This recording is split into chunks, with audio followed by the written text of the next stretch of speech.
এগুলো আজকে জানার দরকার।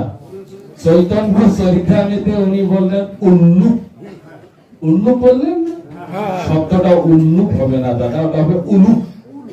উলুক হাস্য লয়লা হুসুকার আর উল্লুক, আর হাস্য হাস্য হাস্য লয় হুসু আর এটা হলো উলুক। এত শব্দ এভাবে হয় না দাদা, একবারে যা আসলেন। একটি কথা শ্রীমদ্ ভগবত গীতায় বলা হলো, সর্বধর্ম পরিত্যাজ্য মামেকং শরণং ভজ অহং তাং সর্বে পাপেভ্যো মোক্ষয়িষ্যামি মা শুচো।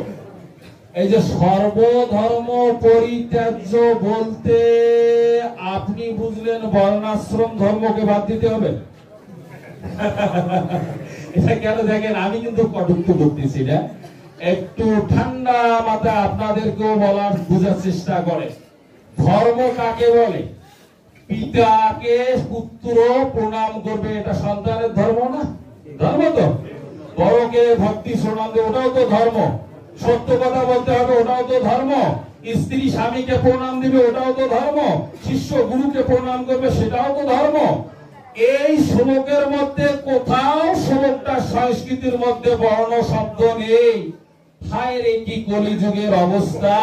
সর্বধর্ম পরিত্যাজ্য মানে বর্ণাশ্রম ধর্ম বাদ দাও।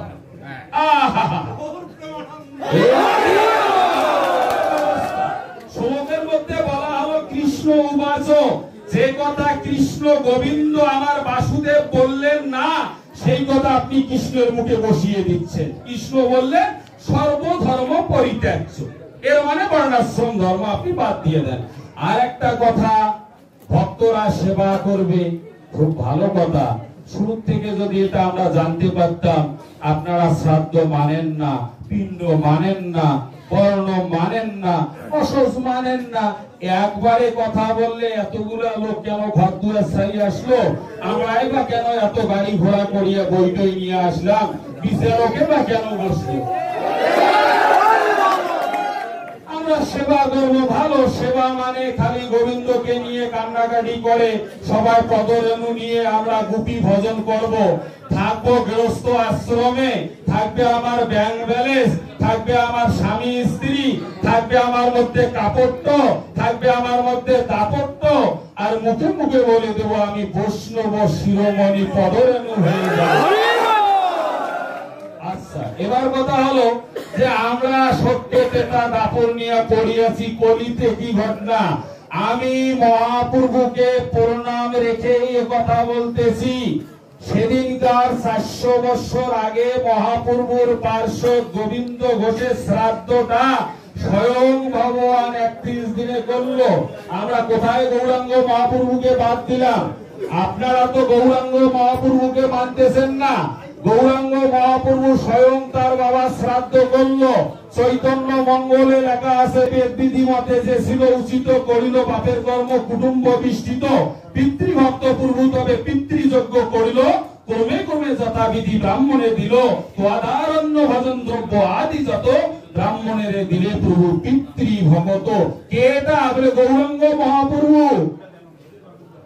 এই বইটা একটু দেখ, একটা স্বয়ং গৌরাঙ্গ মহাপ্রভু বেদ বিধি স্মৃতি পুরাণে যা তত্ত্ব আছে ওটাকে মেনে, ওখানে বলা আছে তবে বেদ বিধি মতে যা ছিল উচিত। এটা কোন যুগে? এটি স্বয়ং গৌরাঙ্গ মহাপ্রভুর কথা ওখানে বলা হচ্ছে। আর শ্রাদ্ধ পিণ্ড নিয়ে পড়ি থাকি, গৌরাঙ্গ মহাপ্রভু স্বয়ং তার বাবার গিয়ে গয়াতে আবার যা পিণ্ড দিলেন। গৌরাঙ্গ মহাপ্রভু একটা কিছুক্ষণ আগে কথা শুনলেন না যে 11 দিন পর 12 দিন পর প্রেত আর খায় না, প্রেত খায় না। এতদিন ধরে আমরা যারা 6 মাসি শ্রাদ্ধ করছি, মাসে মাসে শ্রাদ্ধ করছি, বাৎসরিক শ্রাদ্ধ করলাম, সেইগুলা কাকে আমরা দিছি? তার বাবা পায়নি। আরে শ্রাদ্ধ কর্ম এমন এক বিজ্ঞানিক বিষয় আছে, আপনি 1000 বছর 1 লক্ষ বছর যদি পূর্বপুরুষের শ্রাদ্ধ করেন তিনি পান। তাহলে তো বাৎসরিক শ্রাদ্ধ করা না যায়, মাসে শ্রাদ্ধ করা না যায়। তাহলে গৌরাঙ্গ মহাপ্রভু যে বছরান্তে গিয়ে কয়েক পিণ্ডটা দিল, এই শ্রাদ্ধটা পিণ্ডটা কে পাইল? কে খাইল? আপনাদেরকে আমি দাদা অনুরোধ করে রাখতেছি এই বিচারগুলো নিয়ে আসতে হবে। আর একদিষ্ট মানে 11 দিন নয়, আবার স্পষ্ট করে বলতেছি, একদিষ্ট মানে 11 দিন নয়। আমাদের একদিষ্ট মানে 11 দিন নয়। আমি যেটা বলতে চাচ্ছিলাম না উনি বলে ফেললেন, সেটা কি? 11 দিনে প্রেতের উদ্দেশ্যে শ্রাদ্ধের নাম একদিষ্ট। এই একদিষ্ট বিধি, এই একদিষ্ট মানে 11 দিন নয়, একদিষ্ট মানে 11 দিন নয়। এই একদিষ্ট আর 1-10-11 এটি আলাদা বিষয়, এটি বুঝতে হবে। এখন যে বিষয়টা নিয়ে আমরা ছিলাম, আমি আবারও অনুরোধ করব, উনি বললেন কষ্ট করে যে শাস্ত্র দেখা, আমরা বলতে চাচ্ছি তো আপনারা প্রচার করতেছেন, তাহলে আমরা যারা এখানে বসে আছি তারা কি গৌরাঙ্গ মহাপ্রভুকে মানি না? আপনারা মনে করেন আমার গলায় কি মালা তিলক নেই? আমরা কি তাহলে হরে কৃষ্ণ মন্ত্র আমরা বলি না? আপনাদের এই মনে হয়? আমরা এটা বলতে চাচ্ছি, আপনি হুড়ুর করে রাগানুকা, আপনি আছেন কোন আশ্রমে? সন্ন্যাস ধর্ম। আমরা এখানে কি কেউ সন্ন্যাস আছেন? কয়জন দেখান তো সন্ন্যাস? আপনি সর্বধর্ম পরিত্যাজ্যের অনেক ব্যাখ্যা, আগে ধরতে হবে তারপরে ছাড়তে হবে। আপনি 10 তলা থেকে লাভ দিবেন কখন? 1 তলা উঠবেন, 2 তলা উঠবেন, 3 তলা উঠবেন, তারপরে 4 তলা যাবেন, তারপরে না 10 তলা থেকে আপনি পড়বেন? লাভই দেওয়ার তো সুযোগ নেই। সর্বধর্ম পরিত্যাজ্য মানে অনেক ঋষি মুনিগণ শাস্ত্রকারগণ এরকম বুঝিয়েছে, তোমার যে এই দেহের যে ধর্মগুলো, কাম, ক্রোধ, মদ, মৎস্য, রিপু, এই ষড়রিপুর, এইগুলোকে ত্যাগ করো। আর সর্বধর্ম ত্যাগ মানে তাহলে কি? সত্য বলা ধর্ম। কালকার থেকে কি সত্য বলবো না? বাবা কি প্রণাম, সন্তান কি বাবাকে প্রণাম করবে না? কৃষ্ণ এইটা বুঝাইতে চাইছে যে সর্বধর্ম ত্যাগ মানে তুমি সব বাদ দাও। আরে বাবাকে বাবা বলবে না, স্বামীকে স্বামী বলবে না, দাদাকে দাদা বলবে না, স্যারকে স্যার বলবে না, গুরুকে গুরু বলবে না, খালি আমাকে ধরবে। আমাদেরকে এই বোধে একটু এই গীতার শ্লোকটা নিয়ে একটু দেখি তো, আসলে দেখি তো এই সর্বধর্ম পরিত্যাজ্য, এতে ভগবান কি বুঝাইতে চাইলেন? ধর্ম কাকে বলে? বেদবিহিত যৎকর্ম তদেব ধর্ম।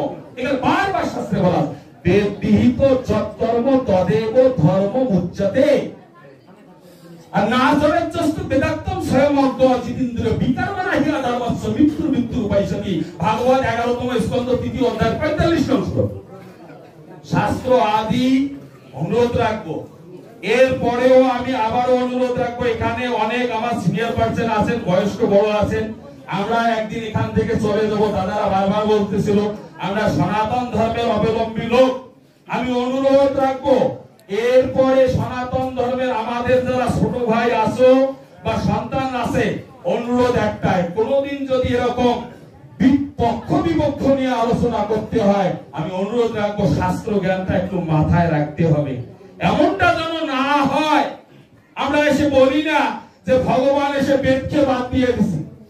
আলোচনার মধ্যে আপনারা শোনেননি? এটা কিভাবে আমরা, এটা কিভাবে, যেখানে বলা আছে বেদ পুণ্যহিত ধর্ম ইয়া ধর্মস্য বিপর্যয়, বেদ নারায়ণ সাক্ষাৎ, আর বেদ হচ্ছে স্বয়ং ভগবান নারায়ণ। সেখানে মহাপ্রভু বললেন চৈতন্য চরিতামৃতে যে শ্রেষ্ঠ ভক্তকে তিনি বললেন শাস্ত্র যুক্তি স্বরূপম দৃঢ় শ্রদ্ধা যার, সেই তো ভক্তির রাজ্যে প্রথম অধিকারী, তারা এক সংসার। আরো বললেন যে মায়াবদ্ধ জীবের নেই সতত কৃষ্ণ জ্ঞান, আর জীবের কৃপায় করল কৃষ্ণ বেদ পুরাণ। এই বেদ, স্মৃতি, পুরাণ এগুলো ভগবানের কৃপার প্রসাদ। আর সেই গৌরাঙ্গ মহাপ্রভুর দোহাই দিয়ে আমরা সারাদিন বলি ভজ শ্রীকৃষ্ণ চৈতন্য প্রভু নিত্যানন্দ অদ্বৈত গদাধর শিবাসাদি গৌর ভক্তবৃন্দ। ভালো তো, কিন্তু গৌরাঙ্গ মহাপ্রভুর আপনি তখনই ভক্ত হতে পারবেন গৌরাঙ্গ মহাপ্রভু শিক্ষা কি দিয়ে গেলেন। গৌরাঙ্গ মহাপ্রভু নিজেই বলা হলো যে ভক্তের মধ্যে শ্রেষ্ঠ ভক্ত কে? চৈতন্য চৈতন্য খুলে দেখেন একটু, সেখানে বলেন শাস্ত্র যুক্তি শুনুন দৃঢ় শ্রদ্ধা যার, সেই তো ভক্তির রাজ্যে প্রথম অধিকারী, তারা এক সংসার। এমন দর ব্যক্তিকে যদি ধরা যায় এই সংসার থেকে তারা যায়, অথচ আমরা সেই শাস্ত্র বাক্যের প্রতি আজকে ধার ধার যাচ্ছি। পারতেছি না। সনাতনের ব্যাখ্যা আমি যে এত করে বললাম যে জেনাশ্বপি তেরোজাতা জেলোজাতা পিতামহ তেরোজাত সদংমার্গং তেরোগচ্ছন্ন মিশ্বতে, যে পথ ধরে তোমার পিতা তার পিতা চলেছে, জেনে রাখো ওইটাই সনাতনের মত। সনাতন মানে চিরন্তন বিধি। আজকাল থেকে 1000 বছর 5000 বছর আপনি পরম্পরাগত ভাবে খোঁজেন কোন ক্ষত্রিয় শ্রাদ্ধ 10 দিন 11 দিনে হয়েছে। বিষয় হলো দেখেন এখানে আমরা কোন দল হেরে গেলাম, আমি শেষে এই কথাগুলো বলি, সেটি বড় বিষয় নয়। আমরা আজকে একটা কথা গায়ের জোরে বলে গেলে বেদব্যাসের শাস্ত্র বেদব্যাসের কলম কিন্তু অচল হয়ে যাবে না। মনে রাখতে হবে আমরা আজকে হুট করে শাস্ত্র বাক্যে নিন্দা করতেছি, যেনারা এই শাস্ত্র আদি লিখেছেন আমাদের মতো 2 পাতা পড়া পণ্ডিত নয়। একটু বারবার এই কথা মেসেজের মধ্যে আমি পরবর্তী জেনারেশনদেরকে এই জিনিসটা বানাচ্ছি। আজকে ইসলাম ধর্মের ভাইরা আছে, কোরআন নিয়ে একটা কটূক্তি করলে তার 7 কেস জরিমানা হয়ে যায়। আপনি সনাতন ঘরের সন্তান, সে আবার সেই দিকেই চলে আসতেছে, আপনি হঠাৎ করে শাস্ত্রকে নিন্দা বার্তা করতে পারেন না। এটা খুব দুঃখজনক। আপনি ভরা সমাজে কোনটা বিচার কার্য? আমি বলতেছি গৌরাঙ্গ মহাপ্রভু বলেছেন সিদ্ধান্তের মধ্যে একমাত্র সিদ্ধান্ত বেদ। চৈতন্য চরিতামৃতে আমি খুলে দেখাইতে পারবো। এই যে কেমন শিক্ষা অনেক কথাতেই বোঝা যায়। আমি কেন দিচ্ছি এগুলো আজকে জানার দরকার। চৈতন্য চরিতামৃতে উনি বললেন উল্লুক, উল্লুক বললেন, শব্দটা উল্লুক হবে না দাদা, ওটা হবে উলুক। উলুক হর্ষ লয়লা হুসুকার আর উল্লুক, আর হর্ষ লয় হুসু আর ক, এটা হলো উলুক। এত শব্দ এভাবে হয় না দাদা। একবারে যা আসলেন সংস্কৃত শ্লোক দিয়ে আপনি সারাদিন আমাকে বলেন, তাতে আমার কোনো আপত্তি নেই। আমাদের নীতিশাস্ত্র এরকম কথাই বলে যে উপদেশ হি মূর্খানাম প্রকোপন অশান্তায়ে পয়োপান ভুজাঙ্গানাম কেবলম বিশ্ববর্ধনম। এর অর্থ কি? যে দেখো উপদেশকে যতই মূর্খকে উপদেশ দাও না কেন, মূর্খ কোনদিন শান্ত হয় না। আর পয় শব্দের অর্থ দুগ্ধ, আর ভুজঙ্গ শব্দের অর্থ সাপ। দুগ্ধকে সাপকে 3 বেলায় তুমি দুগ্ধ খাওয়াও না কেন, ওর বিষে বৃদ্ধি পাবে। শাস্ত্রে লেখা আছে, শাস্ত্রে বলা আছে। হ্যাঁ, অসতং সঙ্গ দোষেন সাধব জান্তি বিক্রিয়া, আর দুর্যোধন প্রসঙ্গেন ভীষ্ম গোহরণে গত। আর দুর্যোধনের ভাত খেওয়ার যায় পিতামহ ভীষ্ম একবার গরু হরণ করতে গিয়েছিল, আপনারা জানেন। ওই সঙ্গ দোষে লোহা ভাসে একটা কথা আছে। তো সমাপনীর মধ্যে আমি এতটুকু বলতে চাই, আবারও সেই প্রথম যাচ্ছি। প্রথম কথাটি আলোচনা হয়েছিল, এই নোটগুলো আমরা এই আলোচনাটা সম্মিলিত একটা আলোচনা। সেখানে বিচার কার্যের আমরা 3টা সিদ্ধান্ত দিয়েছিলাম যে বেদ এবং স্মৃতির সঙ্গে যদি বিরোধ হয়, শাস্ত্রে বলা আছে শ্রুতি বাক্য মানতে হবে। পুরাণের সঙ্গে যদি স্মৃতির বিরোধ হয়, সেক্ষেত্রে স্মৃতি মানতে হবে। আর কাত্যায়ন স্মৃতিতে বলা আছে যেদিকে অধিক প্রমাণ হবে সেই দিকে। আমি এ পর্যন্ত একটা প্রমাণও পাইলাম না যে ক্ষত্রিয়ের অসহ্য হইবে 11 দিন, একটাও পাইলাম না। দেখাও, একটা লেখা আছে ক্ষত্রিয় 11তম দিবস অসহ্য পালন করিবে। আর আমি 40টা দেখাইলাম কি দ্বাদশা ভূমিপ। ভূমিপ শব্দের অর্থ ক্ষত্রিয়। শুদ্ধ বিপ্র দশা হেন দ্বাদশা হেন ভূমিপ, বর্ষ পঞ্চদশা হেন শূদ্র, মাস হেন শুদ্ধতি, ব্রাহ্মণ 10 দিন, ক্ষত্রিয় 12 দিন, বর্ষ 15 দিন, শূদ্র 1 মাস। কয়টা বললাম? 40টা। শেষে এতটুকু বলতে চাই, অসহ্য নিয়ে বলেছি কলি যুগের শ্রাদ্ধ 31 দিন ভগবান অসহ্য পালন করেছেন। ভগবানের উপর আমারও কথা নেই, এখানে আশা করি কারোই কথা নেই।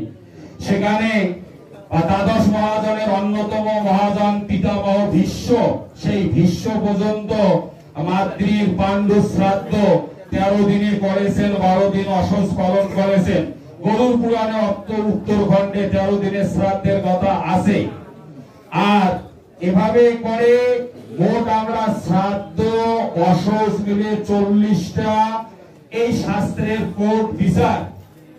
আর আমার বুঝতে একটু ভুল হয়েছিল, আমি আবারও বলি, আমার মনের কথা আমি রাখতে চাচ্ছি না। সেটা কোনটা?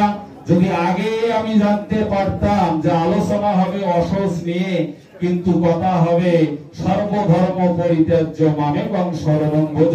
ভাই এটাও তো আমরা জানি কোন স্তরের জন্য এটা বলা, কোন পরিপ্রেক্ষিতে বলা। কৃষ্ণ যখন বললেন যে কৃষ্ণ বলেন অর্জুন দেখ আমার এই হাতে রাজ্য, তুমি যদি যুদ্ধে জয় করো রাজ্য পাবে, আর এই হাতে কি যদি তুমি মরে যাও তাহলে স্বর্গ পাবে। তাহলে কি করবো? সর্বধর্ম পরিত্যাজ্য। হ্যাঁ ভগবান আমি সর্বধর্ম পরিত্যাজ্য আপনাকে স্মরণ গ্রহণ করলাম, তাহলে এখন আমি কি করবো? যুদ্ধ করো। আবার কিন্তু ওই জায়গা নিয়ে গেল, আবার এখানে বিচার কার্য আসবে কিন্তু দাদা, যে কৃষ্ণ যখন বললেন অষ্টাদশ অধ্যায় সর্বধর্ম পরিত্যাজ্য মানে সবকার, এগুলো কথাই তো চলতেছিল রণাঙ্গনে কুরুক্ষেত্রের মাঠে, কিন্তু কাজটা করাইলো কি? আমরা তো বলে ফেললাম, এখানে একটা আগে আলোচনা এসেছিল, সেখানে বলা হয়েছে যে দেবলোকের পূজা করলে দেবলোকে যায়, শুনেছেন আপনারা? ওই আলোচনায় গেলে দাদা 4-5 দিন লেগে যাবে। হয়তো আমাকে এখানে যারা আপনারা, আমি নিজের কিছু বলতেছি না, আমি রতন রায় সারা পৃথিবীতে বলে আসি হিন্দু মাত্রে দেবতা পূজা করতে হবে, হিন্দু মাত্র। আপনি ব্রাহ্মণ ক্ষত্রিয় বৈশ্য শূদ্র ইসকন গৌরী ঠাকুর অনুকূল চন্দ্র নিগমানন্দ রামকৃষ্ণ হিন্দু মাত্রই বলে জলশুদ্ধিটা করো তো, বলে ওম গঙ্গেচ্ছ যমুনা চৈব গোদাবরী সারি সারি নর্মদে সেই তো আপনি জলাশয় সান্নিধ্য কো, বলে কার নাম বললাম? বলে এটা সকলে দেবতার নাম। আচ্ছা বলে এবার যাও তো দেখি তুলসী দেবীর কাছে কি বলতেছো প্রণামে, যে বিন্দায় তুলসী দেবায় প্রিয় কৃষ্ণবর্ষা বিষ্ণু ভক্তি প্রদে দেবী সত্য ভক্তই নম নম। কাকে করলে? সত্য দেবী। বলে এইবার তুমি গীতা পাঠটা শুরু করো তো, নারায়ণ নমস্কৃত নরসৈব দেবী সরস্বতী চৈব, সরস্বতী দেবী কৃষ্ণ। আমরা তো বলি যে যেই কৃষ্ণ সেই দেবী সবে এক, এটা তো আমাদের বিচার, কিন্তু আপনাদের তো এই বোধ কোনোদিন হলো না।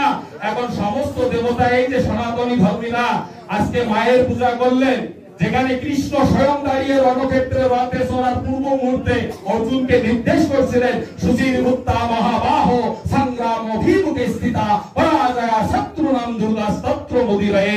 হে অর্জুন, ধর্মক্ষেত্রে কুরুক্ষেত্রে যদি তুমি যুদ্ধে জয়লাভ করতে চাও, আগে সুচি সুত হয়ে দুর্গা দেবীর কৃপা বন্দনা করো। এজন্য আমি ওইদিকে যাচ্ছি না, কাল পাত্র বিবেচনা করতে হবে। আর গৌরাঙ্গ মহাপ্রভু কি বললেন? যে ব্যাপদেশে মহাপ্রভু শিখায় সবারে, পাশে এবং শক্তি নিন্দা করে কোন জনে, লৌকিক বৈদিক যত কিছু বিষ্ণুর শক্তি, সবার সম্মানে হয় কৃষ্ণের দৃঢ় ভক্তি, দেবদ্রোহ করিলে হয় কৃষ্ণের বড় দুঃখ, আর গণসহ করলে পূজা মহাপ্রভু বলছেন আমার হয় সুখ। করতে হবে। আমি এই বাহবা পাওয়ার জন্য, যাই হোক, আমি আবারও আপনাদের কাছে আমার মনে হয় না আর উঠতে হবে, এটাই হয়তোবা আপনাদেরও অবসরের সময় শেষ, আমাদেরও শেষ, কেননা রাত্রি 1টা বেজে গেল। এইবার বিচারক মহোদয়গণ ওনাদের কাজ করবে। আমি এতটুকু অনুরোধ রাখবো, এখান থেকে আমরা যারা আলোচক হিসেবে এসেছি, উভয় পক্ষের শাস্ত্র গ্রন্থ ব্যাগাদি করতে হবে। আপনারা যারা শ্রোতা আছেন, আর যা হোক আপনারা তো আমাদের সনাতন ধর্মের ভাই, অনুরোধ করবো এগুলো নিয়ে কেউ যেন আমরা বাড়াবাড়ি করি না, সিদ্ধান্ত ওনারা দিয়ে দেবেন, আমরা ঘরে যেন ভালোভাবে ফিরে যেতে পারি, এ বিষয় নিয়ে যেন চিন্তা ভাবনা না করি। এবং সর্বোপরি আমি শেষে এই আয়োজক মহোদয়গণকে ধন্যবাদ জানাবো, কেননা এত সুন্দর একটা যদি পরিবেশ তারা আয়োজন না করতেন, একটা অনুষ্ঠান করতে গেলে টাকা পয়সা, কায়িক শ্রম, মানসিক শ্রম, অনেক টেনশন থাকে। তাদেরকেও ধন্যবাদ জানিয়ে আমি আমার আলোচনা এখনকার জন্য হয়তোবা আসতে হবে না, এখানে শেষ করতেছি। সর্বে ভবন্তু সুখিনঃ, সর্বে সন্তু নিরাময়া, সর্বে ভদ্রাণি পশ্যন্তু, মা কচ্চিৎ